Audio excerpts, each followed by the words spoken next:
kita mesti menerima bahasa Indonesia itu sebagai bahasa rasmi kita.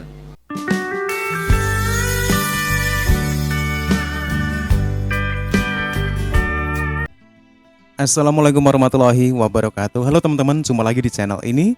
Dan gimana nih kabarnya? Oke, buat teman-teman yang nonton video ini, saya harapkan mudah-mudahan teman-teman kabarnya selalu dalam kondisi sehat walafiat, dan jangan lupa untuk selalu berbahagia. Amin ya robbal alamin.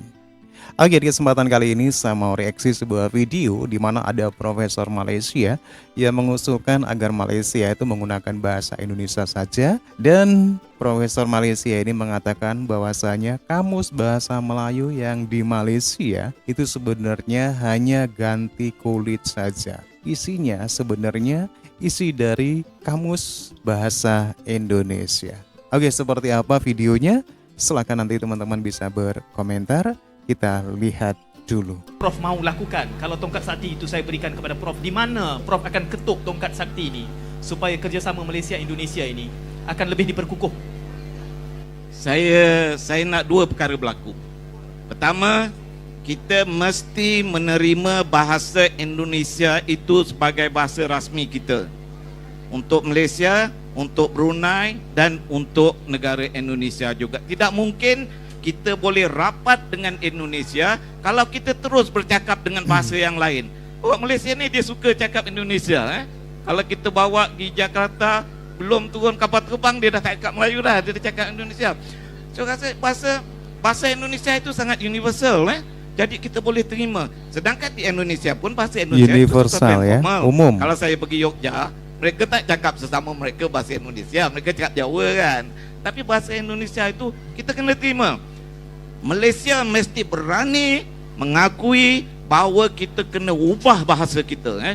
Kita kena ambil kamus besar bahasa Indonesia itu, kita tukar kulitnya jadi kamus besar bahasa Nusantara. Kita kena cakap bahasa yang sama. Kita tidak boleh jadi hero kampung dalam suasana dunia yang sedang sangat maju sekarang. Oh, aku penulis yang hebat di Malaysia, tak ada makna. Kita kena bangunkan Indonesia, Malaysia, Brunei, South Thailand sekaligus.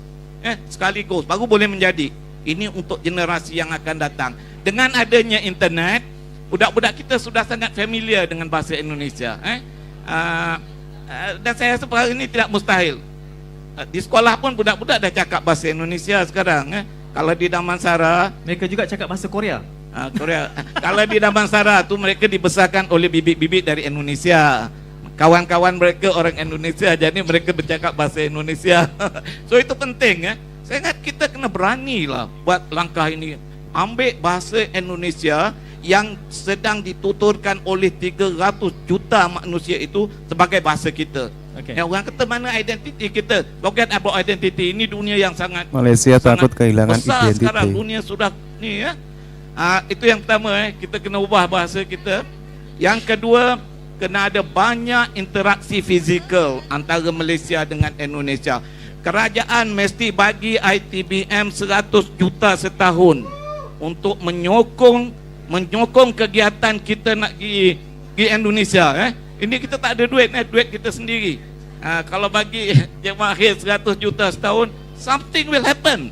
Something will happen. Kita boleh pergi ke Indonesia, orang Indonesia boleh datang kemari. Itu cara kedua untuk melaksanakan integrasi yang bagus ini. Terima kasih. Okey, dua. Kalau saya ada soalan-soalan yang banyak di situ, tapi dia akan membawa kepada polemik yang saya perlu 1 jam lagi. Tapi kawan-kawan wartawan ni dah geleng-geleng kepala banyak ni. Sila. Saya bila soalan tu timbul, saya tengok wartawan je, saya tahu. Silakan Hafizah. Assalamualaikum. Saya tidak begitu bersetuju Wartawannya dengan tidak setuju. Tidak bersetuju. Sebab saya melihat ada kepentingan di situ. Maksudnya tadi Prof bercakap, Prof ada satu syarikat yang di Indonesia untuk menterjemah buku. Jadi saranan tadi nampak begitu sedikit berkepentingan lah, dan tidak nasionalis. Di mana kepentingannya? Sekarang saya ada masalah sebab saya kena terjemahkan buku kan. Kalau saya tidak melihat kami sebagai orang komersial lah. Di Indonesia pun kita buat e-sastra management enterprise, bukan syarikat kami tahu. Itu milik kawan-kawan kami di Indonesia. Kita buat di Malaysia, mereka buat di Indonesia. Bukan saya punya syarikat itu, cuma kami sister company. Misalnya, ini buku dari buku puisi orang Patani ini. Saya yang uruskan, kawan saya di Indonesia terbitkan. Macam ni lah, kita nak kerjasama. Ini kita pergi Patani, orang Patani tak boleh baca sebab mereka belajar bahasa Melayu dengan Jawi. Mereka tak boleh baca ini. So, kita ambil satu bahasa yang common. Kalau tak, kita tak akan pergi jauh. Kita akan statik seperti ini. Saya nak beralih kepada Ibu Susi. Kalau Ibu Susi melihat, apakah, saya tak pasti, mungkin saya bias kerana saya dari Malaysia dan konteks pasaran ni Malaysia. Kelihatannya macam penerbit dan karyawan Malaysia ini bergulat untuk memasuki pasaran Indonesia kerana saiznya yang menawarkan pulangan yang jauh lebih baik berbanding sini.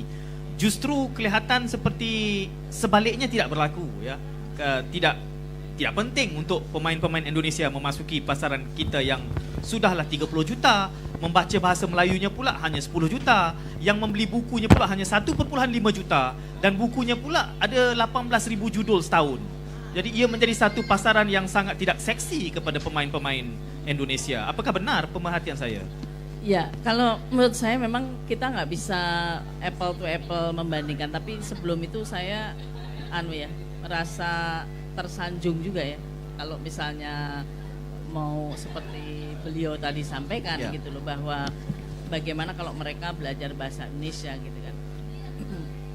Kalau menurut saya sih bukan masalah seksi dan tidaknya gitu ya. Jadi kalau kita bicara tentang sastra atau buku apapun gitu, kita nggak bisa bicara tentang komersial doang gitu ya. Kalau kita bicara sastra, di situ ada nilai-nilai yang ingin dibangun gitu oleh oleh bangsa itu, oleh penerbit itu. Nggak mungkin kalau penerbit juga akan menerbitkan buku-buku yang sesukanya. Seperti ITBM kan orang sudah jelas tahu gitu loh. Saya pun juga tahu, oh ITBM ini kelasnya di sini, bukunya seperti ini dan sebagainya. Nah itu kalau misalnya lebih dalam lagi, apakah Indonesia tenang-tenang saja gitu ya?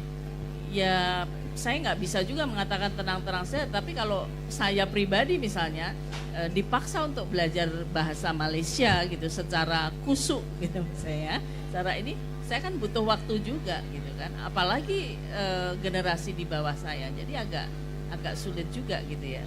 Tapi kalau misalnya kita yang masuk gitu ya, mereka membaca dengan bahasa Indonesia seperti yang tadi Prof sampaikan, menurut saya itu juga peluang yang cukup seksi banget.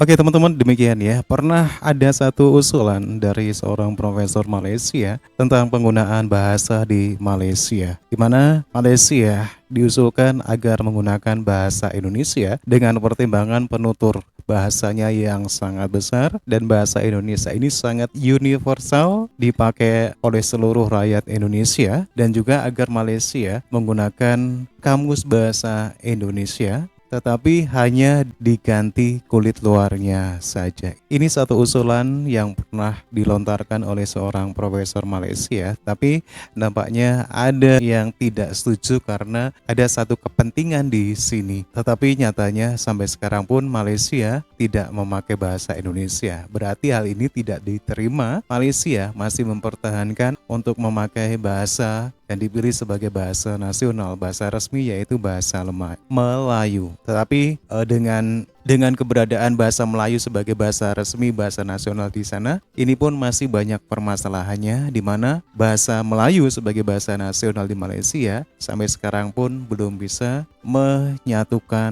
menjadi bahasa persatuan di semua kalangan kaum yang ada di Malaysia. Bahasa Melayu selalu dirojakan, dan bagaimana masyarakat Malaysia menyikapi bahasa nasional, bahasa Melayu ini dengan cara yang kurang bijak dan sangat merendahkan sekali bahasa nasionalnya. Oke teman-teman ya, demikian satu buah video yang menarik sekali. Menurut teman-teman gimana? Silakan teman-teman bisa berkomentar. Terima kasih dan sampai jumpa lagi di video berikutnya. Assalamualaikum warahmatullahi wabarakatuh.